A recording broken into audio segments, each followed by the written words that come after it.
In this video, I'm going to be showing you how you can rotate a page in Canva. Okay, so I have this as an example from the previous video.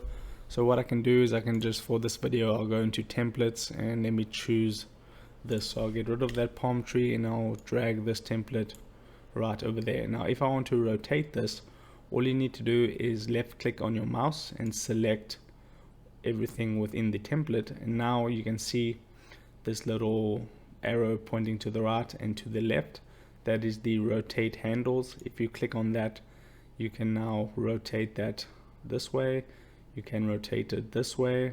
Once it's rotated, however you want to rotate it, so let me say like that, you can move it around, but you can see it doesn't fit, so you just need to resize it to fit within the canvas, and then you could position it wherever you want to. So depending on what you chose, just select everything within the canvas and then the handles will appear on everything that you are able to rotate, and then you can simply just rotate it.